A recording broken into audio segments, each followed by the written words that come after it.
Hello good morning students. हम लोग वास्तविक संख्याएं पढ़ रहे थे और हम लोग ने यूक्लिड का डिवीजन एल्गोरिथम थ्योरम पढ़ा था। अब हम कुछ अलग तरीके के प्रश्नों को हल करते हैं। जैसे एनसीईआरटी के उदाहरण 2 में जो प्रश्न दिया है उस तरह के प्रश्न अब हम करने जा रहे हैं। तो उदाहरण 2 में जो दिया हुआ है, दर्शाइए कि प्रत्येक धनात्मक समपूर्णांक 2q के रूप का होता है तथा प्रत्येक धनात्मक विषम पूर्णांक 2q + 1 के रूप का होता है जहां q कोई पूर्णांक है। उदाहरण नंबर सेकंड है ये। तो बोला जा रहा है कि प्रत्येक धनात्मक समपूर्णांक 2q के रूप में होता है तथा प्रत्येक धनात्मक विषम पूर्णांक 2q + 1 के रूप में होता है। तो इसमें भी यूक्लिड का एल्गोरिथम ही हम यूज करेंगे। कैसे यूज करेंगे देखिए। तो मान ले रहे हैं कि कोई भी धनात्मक पूर्णांक है p। अब हमको इसको 2q के रूप में दिखाना है, 2q या 2q + 1। तो एक संख्या p हो गया, दूसरा संख्या 2 हो गया। तो यूक्लिड का एल्गोरिथम क्या कहता है, यूक्लिड का प्रमेय क्या कहता है कि किन्हीं भी दो धन पूर्णांकों के लिए दो अलग से q और r धन पूर्णांक जरूर एग्जिस्ट करते हैं, जरूर मिलते हैं कि r is less than or equal to, greater than or equal to 0 and less than q, less than 2। यहाँ पर a और b ये है, तो a is equals to bq + r होता है। तो वही बोला गया कि for all a and b, किसी भी a और b के लिए हमें अलग से q और r जरूर ऐसे मिलेंगे जहां r जो है 0 से b क्या है, जहां पर 2, 0 से 2 के बीच होगा। और r क्या है, r भी एक पूर्णांक है। तो 0 से बड़ा है, 2 से छोटा है, तो r क्या हो सकता है, 0 हो सकता है और 1 हो सकता है। तो अगर हम यूक्लिड के एल्गोरिथम से देखें तो क्या बोला जाता है, a = bq + r के रूप में लिख सकते हैं। a हमारा क्या है, p, b क्या है 2, q माना है हमने कि q और r मिलेगा, प्लस r। और r की वैल्यूज क्या है, r = जब 0 होगा तो p की वैल्यू होगी 2q + 1 और r की वैल्यू जब 1 होगी तो p की वैल्यू होगी 2q + 2, सॉरी 2q। r की वैल्यू जब 0 होगी तो p की वैल्यू होगी 2q + 1, 2q + 0 और r की वैल्यू जब 1 होगी तो p की वैल्यू होगी 2q + 2, 2q + 1। ये हो गया, p की वैल्यू हो गई 2q और यहाँ पर हो गया p की वैल्यू हो गई 2q + 1। r की वैल्यू 0 है, इसका क्या अर्थ है कि कुछ भी शेष नहीं बच रहा है, रिमाइंडर कुछ भी नहीं बच रहा है, मतलब 2 से पूरा का पूरा ये p विभाजित हो जा रहा है। और 2 से पूरा का पूरा विभाजित हो जा रहा है, इसका अर्थ क्या है कि ये सम संख्या है। और कुछ भी r 2 से विभाजित करने पर शेष बच रहा है एक, इसका अर्थ क्या है कि ये 2 से पूरा पूरा विभाजित नहीं हो रहा है, अर्थात ये क्या है, विषम संख्या। तो इस वजह से हमारा क्वेश्चन क्या था कि किसी भी सम पूर्णांक को 2q के रूप में लिख सकते हैं, लिख दिया हमने, और विषम पूर्णांक को 2q + 1 के रूप में। तो देखिए यहाँ पर ध्यान क्या देना है कि क्वेश्चन में आपको बोलेगा, जो संख्या बोलेगा, जैसे 2q के रूप में तो यहाँ पर b की वैल्यू 2 हो गई, बोलेगा 3q + 1, 3q + 2, तो यहाँ पर b की वैल्यू 3। ये नंबर आपको गौर करना है कि ये नंबर क्या है, इस नंबर से आपका ए और बी डिटरमाइन होगा। फॉर एग्जाम्पल एक और क्वेश्चन बोलते हैं, जैसे एक क्वेश्चन बोल दे कि किसी भी धन पूर्णांक को सिद्ध कीजिए कि किसी भी धन पूर्णांक को हम 3q + 1 या 3q + 2 के रूप में लिख सकते हैं।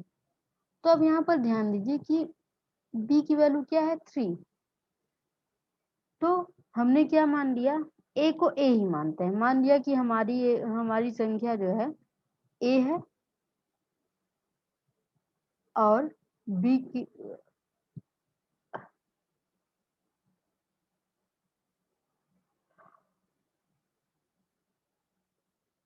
माना कि जो धन पूर्णांक है जिसको हमको लिखना है 3q प्लस 1 3q प्लस 2 के रूप में, वो a है और b की वैल्यू है 3।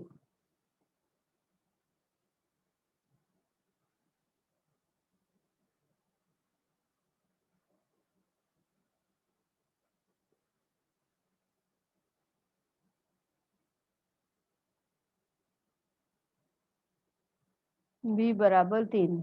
तो यूक्लिड के प्रमेय के अनुसार क्या हो जाएगा, a is equals to b q plus r, जहाँ पे r जो है वो 0 से बड़ा और b से छोटा होना चाहिए। 0 के बराबर या 0 से बड़ा और b से छोटा होना चाहिए। तो अभी b की वैल्यू है 3, तो यहाँ पे फिर से थोड़ा सा लिख दें, a is equals to 3q plus r where r is greater than or equal to 0 and less than 3। अब क्योंकि r पूर्णांक है तो r की वैल्यू क्या हो सकती है, 0, क्योंकि बोला है r 0 हो सकता है, 0 फिर 1 और 2। 3 से छोटा तो 3 तो होगा नहीं, तो r की वैल्यू 0 1 एंड 2। तो अब केसेस r की वैल्यू जब 0 होगी तो a की वैल्यू क्या हो जाएगी, 3q प्लस 0, अर्थात a की वैल्यू हो गई 3q। r की वैल्यू जब 1 होगी तो a की वैल्यू क्या हो जाएगी, 3q प्लस 1, और r की वैल्यू जब 2 होगी तो a की वैल्यू हो जाएगी 3q प्लस 2। तो इस तरह से हमसे क्या क्वेश्चन पूछा गया कि कोई भी धन पूर्णांक 3q प्लस 1 3q प्लस 2 के रूप में लिखा जा सकता है। तो हमने दिखा दिया कि कोई भी धन पूर्णांक या तो इस रूप में होगा या इस रूप में होगा या इस रूप में। r जी इज इक्वल टू 0 मतलब अगर 3 से पूरा पूरा डिविजिबल होगा तो 3q के रूप में होगा, या r इज इक्वल टू 1 आएगा तो 3q प्लस 1, और r इज इक्वल टू 2 आएगा तो 3q प्लस 2। ना अगेन एक और क्वेश्चन कर लेते हैं। दर्शाइए कि एक धनात्मक विषम पूर्णांक 4q प्लस 1 या 4q प्लस 3 के रूप में होता है। तो फिर से यहाँ पर धनात्मक पूर्णांक विषम पूर्णांक हमने a मान लिया और b की वैल्यू आ गई 4। तो a is equals to b q plus r, जहाँ r is greater than or equal to 0 and less than b। अब b की वैल्यू क्या है, 4 है, तो a is equals to 4q plus r where r is less than or equal greater than or equal to 0 and less than 4। तो r की value हो क्या जाएगी, 0 1 2 3, 0 1 2 3, r की वैल्यू 0 1 2 3 होगा। तो फिर से r की वैल्यू अगर हम 0 लेते हैं तो a की वैल्यू आ गई 4q। 4q तो इसको लिख सकते हैं 2 इंटू 2q, और 2 इंटू समथिंग तो ये तो सम पूर्णांक हो जाता है, ये 2 का मल्टीपल है, इसका मतलब सम पूर्णांक है।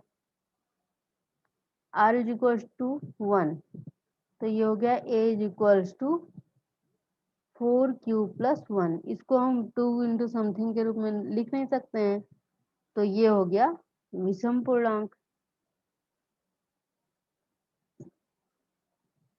r इज इक्वल्स टू 2, तो a की वैल्यू हो गई 4q प्लस 2, तो यहाँ 2 कॉमन ले लिए, 2q प्लस 1, फिर से ये सम पूर्णांक, और r इज इक्वल्स टू 3, तो a की वैल्यू हो गई 4q प्लस 3। तो यहाँ पे हो गया 2 अगर कॉमन भी लें तो 2 इंटू 2q प्लस 3 को लिख सकते हैं 2 प्लस 1, इसको लिख सकते हैं a is equals to 4q plus 2 plus 1। तो यहाँ इन दोनों में 2 कॉमन ले लें तो 2 कॉमन लिए तो 2q प्लस 1 प्लस 1, फिर से ये विषम ही हुआ। तो विषम कहाँ कहाँ मिल रहा है, 4q + 3 और 4q + 1। वही हमें दिखाना भी है कि कोई भी विषम पूर्णांक 4q + 1 या 4q + 3 के रूप में लिखा जा सकता है। अब उदाहरण नंबर 4 तो आपके इस तरह के क्वेश्चन आपने बहुत सारा किया होगा, तो उदाहरण नंबर 4 कर लेंगी आप। अब एक्सरसाइज 1.1 का क्वेश्चन नंबर 1 आपको करना है, 2 भी आपको करना है, 3 भी आपको करना है, 4 एक थोड़ा सा अलग है, मतलब इसी तरीके का है, थोड़ा अलग है, मैं बता देती हूँ 4। उसके बाद 5 आप करेंगी। तो क्वेश्चन नंबर 4 एक्सरसाइज 1.1 का, तो यूक्लिड विभाजन प्रमेयिका का प्रयोग करके दर्शाइए कि किसी धनात्मक पूर्णांक का वर्ग किसी पूर्णांक यम के लिए 3m या 3m + 1 के रूप में होता है।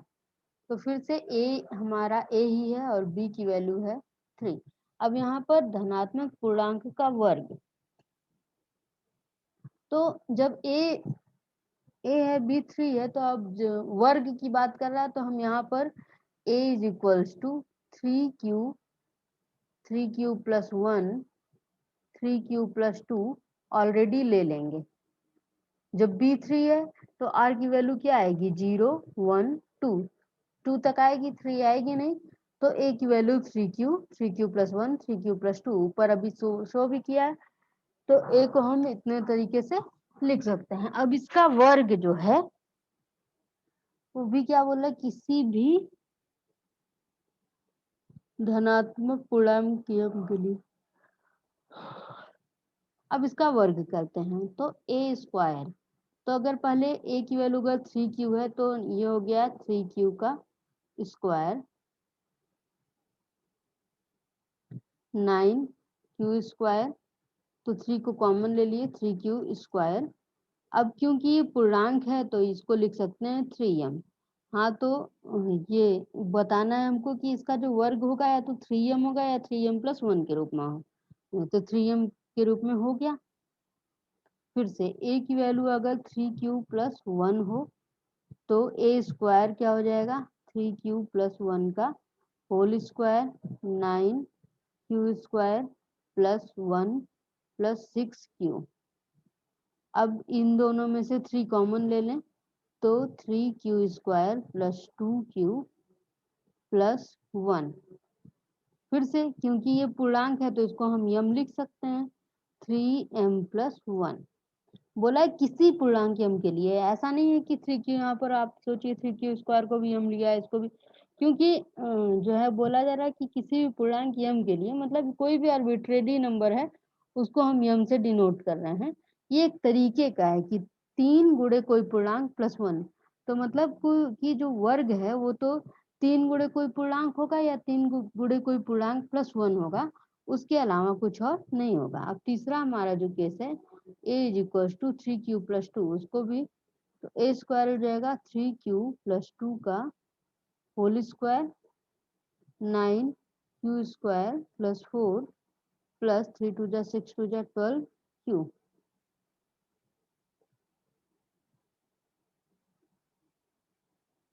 अब इसको लिख सकते हैं a² = 9q² + 12q, 4 को लिख सकते हैं 3 + 1। अब इन तीनों में 3 कॉमन ले लें, तो 3 × 3q² + 4q + 1 + 1, ये हो गया 3m + 1 a²।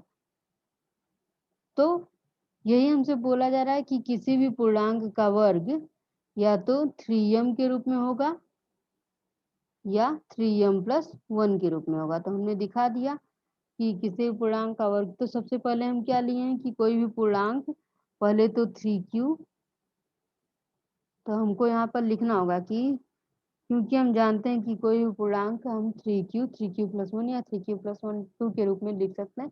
अब उसके बाद उसका स्क्वायर करके उसको दिखाएंगे 3m या 3m + 1 के रूप में। तो अब आप एक्सरसाइज 1.1 कंप्लीट करके मुझे सेंड करेंगी। तब तक के लिए अपना ख्याल रखिए। जय हिंद, जय भारत।